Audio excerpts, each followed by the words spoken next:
Assalamualaikum. I am Arya Tahir. Welcome to the channel and let's start today's topic of the discussion that is about sport injuries. Final year के एक subject होता है sports, जिसमें सबसे ज़्यादा commonly question जो पूछा जाता है वो इंजरीज़ के हवाले से होता है। यानी ड्यूरिंग स्पोर्ट किस जॉइंट पे कौन कौन सी इंजरीज़ कॉमन हैं, इस बारे में क्वेश्चन होता है। तो हम वन बाय वन वो जॉइंट डिस्कस करते जाएंगे।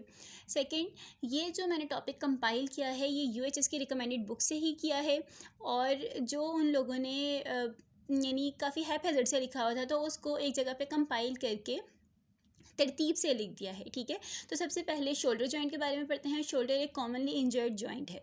अब हमने देखना है कि शोल्डर जॉइंट पे रिस्क असेसमेंट कैसे हम करेंगे, यानी कौन से लोग जो हैं वो ज़्यादा हाई रिस्क पे होंगे शोल्डर जॉइंट की इंजरीज़ के लिए। ऐसे एथलीट जिनका पोस्चर ख़राब हो, जिनमें काइफोसिस हो, शोल्डर गिrdle की पोजीशंस जिनकी थोड़ी सी डिस्टर्ब्ड होती हैं, जिनमें स्कैपुलर रिदम ना हो। आपको पता है कि शोल्डर और स्कैपुलर जो होता है वो एक रिदम में मूव करते हैं during to produce normal movement, जिनमें फंक्शनल इम्पेयरमेंट हो। तो सबसे पहले बात आती है कि ये तो हम रिस्क असेसमेंट कर लेंगे, तो आइडियल पोस्चर क्या होना चाहिए। आइडियल पोस्चर वो पोस्चर माना जाता है कि अगर हम ईयर लोब से एक वर्टिकल लाइन ड्रॉ करें और वो लाइन जो है ना फिर वो एक्रोमिन प्रोसेस से गुजरनी चाहिए, ग्रेटेड ट्रोकेंटर से, और नी के मिड लाइन के एंटीरियर पार्ट्स और लेटरल मेलियोलस से गुजरे। यानी अगर वो बिल्कुल इस तरतीब से गुजर रही है तो हम मान सकते हैं कि वो पोस्चर जो है वो आइडियल पोस्चर है।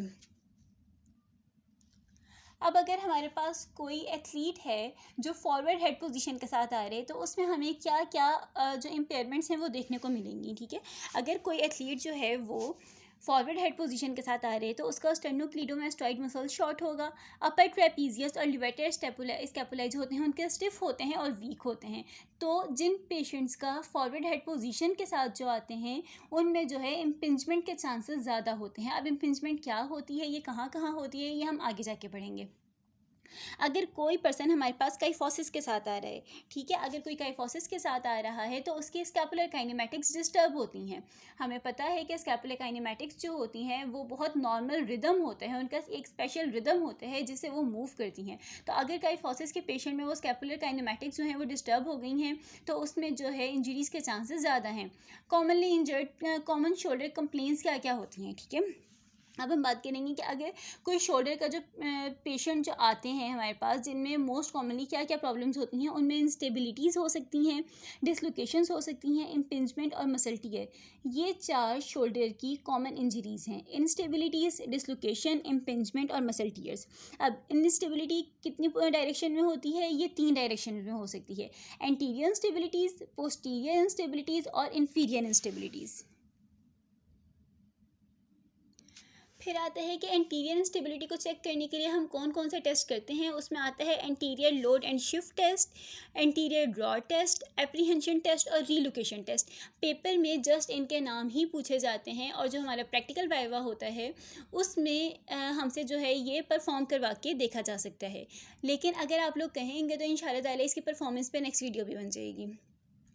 लेकिन अभी जो हम बात कर रहे हैं वो थ्योरेटिकल एग्ज़ाम के हवाले से कर रहे हैं, तो उसमें जो जो चीज़ें पूछी जाती हैं हम सिर्फ वही डिस्कस करेंगे। ओके जी, पोस्टीरियर इंस्टेबिलिटी के लिए हम कौन कौन से टेस्ट करते हैं: posterior load and shift test, posterior draw test, posterior apprehension test. Inferior instability के लिए हम कौन कौन से टेस्ट करेंगे: ओब्राइन टेस्ट, स्लैप-लियन टेस्ट, सल्कस साइन टेस्ट। उसके बाद आता है जी इम्पिंजमेंट कहाँ कहाँ हो सकती है। तो इम्पिंजमेंट जो है मोस्ट कॉमनली सब एक्रोमियल बर्सा की होती है, और सब एक्रोमियल बर्सा की अगर इम्पिंजमेंट हो जाती है तो उसके लिए हम कौन कौन से टेस्ट करते हैं: नियर इम्पिंजमेंट टेस्ट करते हैं, एम्प्टी कैन टेस्ट करते हैं, फुल कैन टेस्ट करते हैं। ओके, ये अभी हमने जस्ट शोल्डर के प्रोवोकेशन टेस्ट पढ़े हैं। उसके बाद इसकी मैनेजमेंट कौन कौन सी होती है और कौन कौन से जॉइंट इन्वॉल्व होते हैं वो वन बाय वन इंशाल्लाह ताला हम नेक्स्ट वीडियोज़ में देखते जाएंगे। Thank you so much. अल्लाह हाफिज़।